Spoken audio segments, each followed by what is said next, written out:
구약 성경에 나오는 아삽이라는 사람은 그의 시에서 하나님을 가까이함이 내게 복이라고 했습니다.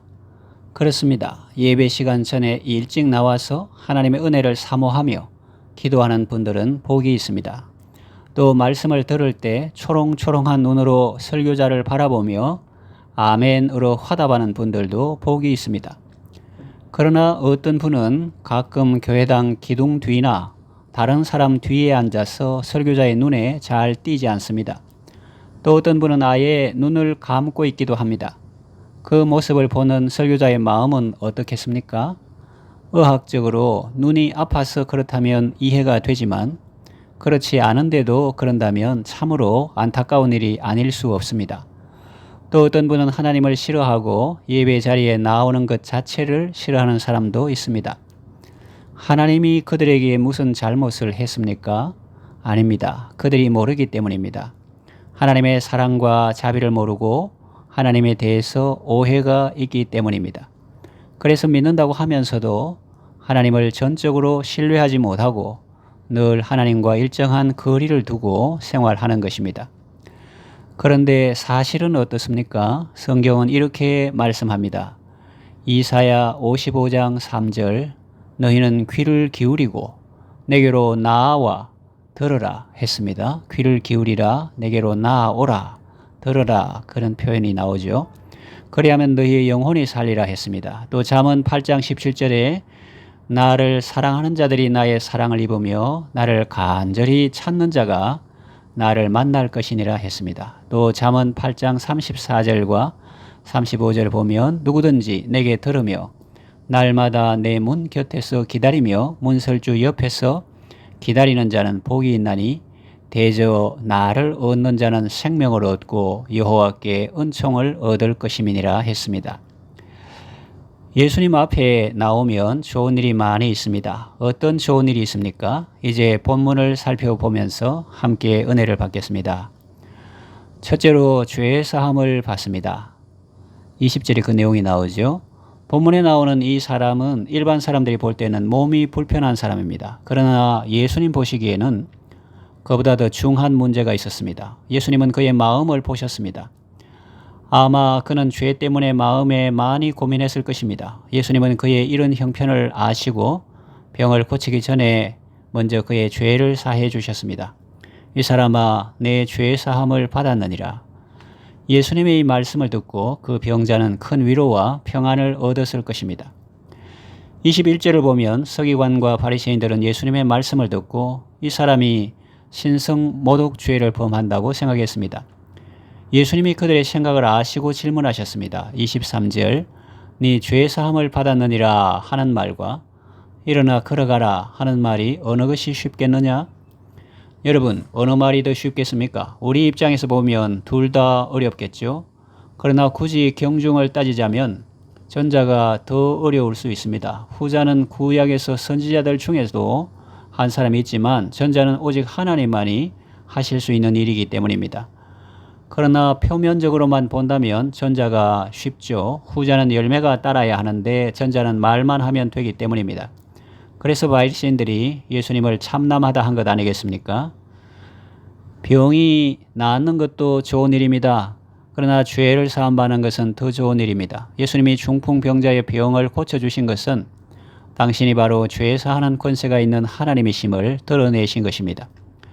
그런데 사람들은 그런 것에는 관심이 없습니다. 오히려 시비를 겁니다. 신성모독이다. 하나님 외에 누가 죄를 사할 수 있다는 말인가? 그렇습니다.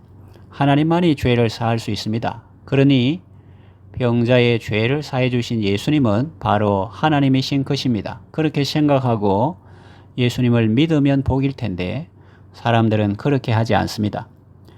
사람이 왜 죽고 병들고 아픕니까? 죄 때문입니다. 물론 특별한 경우도 있겠습니다만 일반적으로 말하면 죄 때문입니다.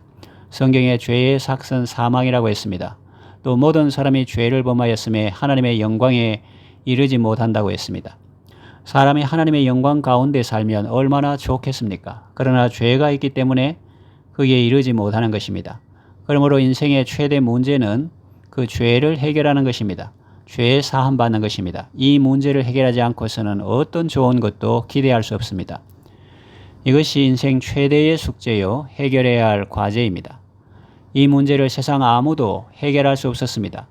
자기도 죄인인데 누구를 구원할 수 있다는 말입니까? 오직 거룩하신 하나님만이 이 문제를 해결하실 수 있고 또 해결하셨습니다. 하나님께서 아무 흠도 없고 거룩하신 하나님의 독생자 예수님을 이 땅에 보내시고 그에게 우리의 죄를 다 전가시켜 우리 대신 죽게 하심으로 우리의 죄 문제를 말끔히 해결해 주셨습니다. 그러므로 예수님만이 우리 죄를 사해 줄 수 있습니다. 하나님만이 우리 죄를 사하실 수 있습니다. 우리가 회개할 때 하나님이 그 아들 예수님의 이름으로 예수님의 공로로 우리 죄를 사해 주시는 것입니다. 죄인은 하나님 앞에 나아갈 수 없습니다. 기도할 수도 없습니다. 그러나 예수님 앞에 나오면 모든 죄를 사함받을 수 있습니다. 예수님을 통해서 죄인도 예수님을 통해서 하나님께 나아갈 수 있고 예수님을 통해서 하나님께 기도할 수 있고 예수님을 통해서 죄 사함받고 기도 응답 받을 수 있습니다. 예수님 앞에 나아오는 것이 이렇게 중요합니다. 사도 요한은 이렇게 말씀합니다. 요한일서 1장 9절 만일 우리가 우리 죄를 자백하면 그는 미쁘시고 의로우사 우리 죄를 사하시며 우리를 모든 불의에서 깨끗하게 하실 것이요. 예수님 안에서 깨끗하고 건강한 삶을 사시기를 바랍니다. 둘째로 예수님 앞에 나오면 병 고침을 받습니다. 24절 내용이죠. 본문에 나오는 이 사람은 중풍병에 걸렸습니다. 뇌출혈이나 뇌경색으로 인해서 신경이 파괴되어서 신체를 마음대로 움직일 수 없습니다.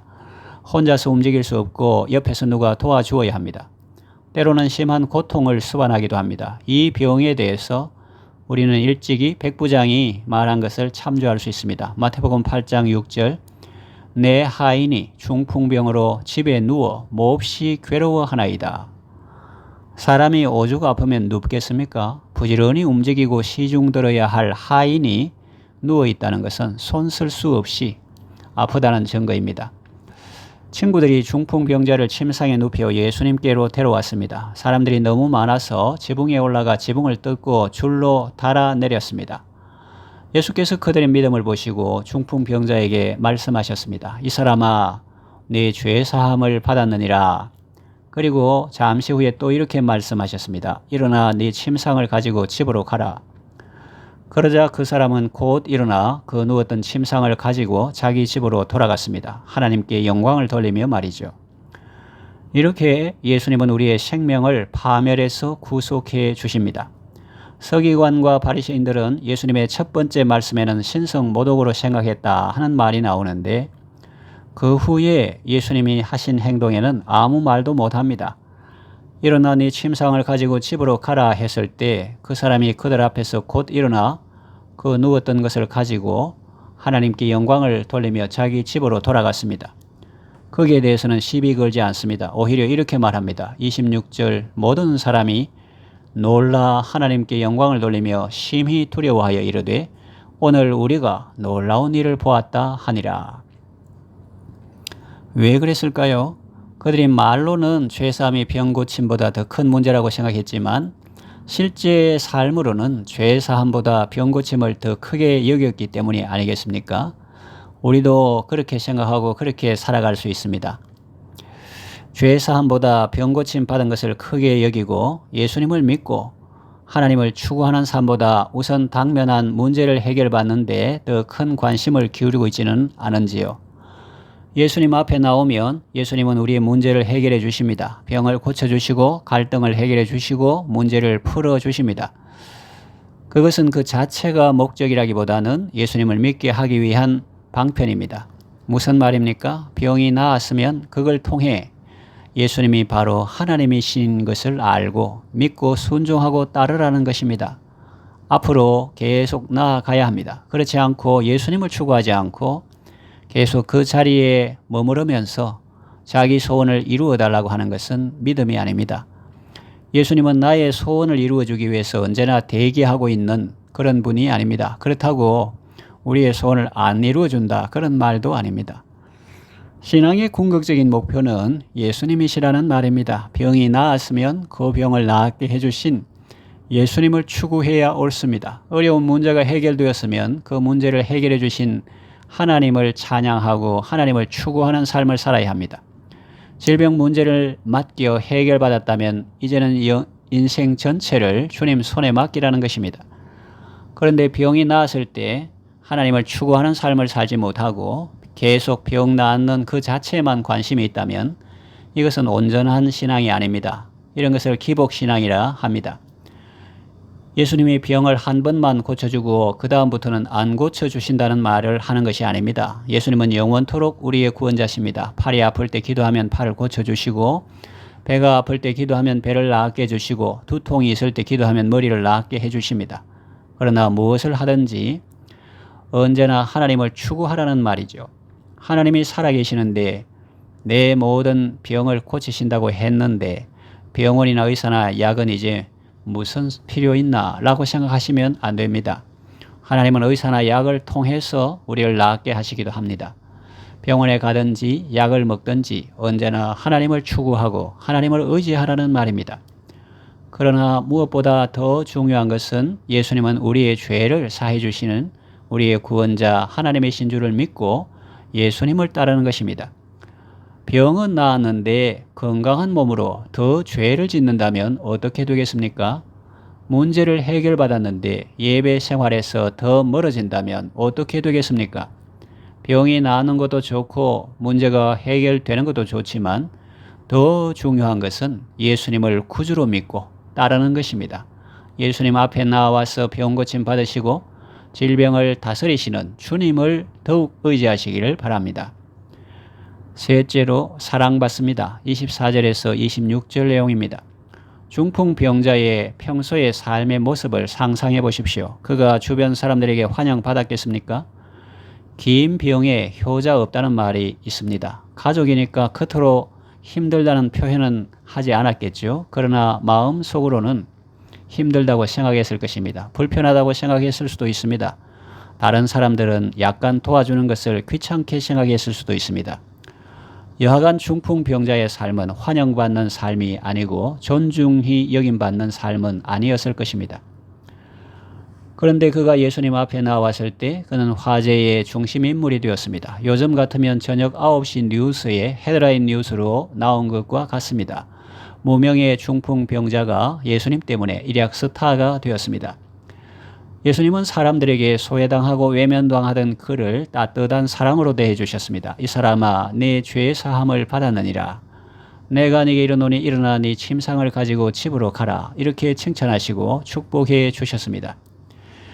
예수님은 우리의 모든 죄를 사하시며 우리의 모든 병을 고치시며 우리의 생명을 파멸해서 구속하시며 인자와 긍휼로 관을 씌우시며 좋은 것으로 우리의 소원을 만족하게 해주시는 분이십니다.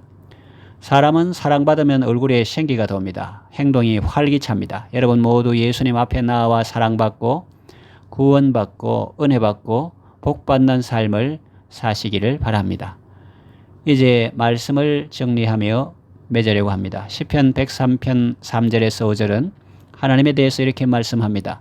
그가 내 모든 죄를 사하시며 내 모든 병을 고치시며 네 생명을 파멸해서 구속하시고 인자와 긍휼로 관을 씌우시며 좋은 것으로 네 소원을 만족케 하사 내 청춘을 독수리처럼 새롭게 하신다. 하나님이 이런 분이시니 우리는 어떻게 반응해야 할까요? 기쁨으로 예배 자리에 나오고 감사함으로 예배의 은혜를 받아야 합니다. 그리고 언제나 예배의 삶을 살아야 하겠죠. 언제나 예수님 앞에 나오고 예수님과 함께 사는 것이 복입니다. 예배를 통해서 기쁘고 건강하고 복된 삶을 사시기를 바랍니다.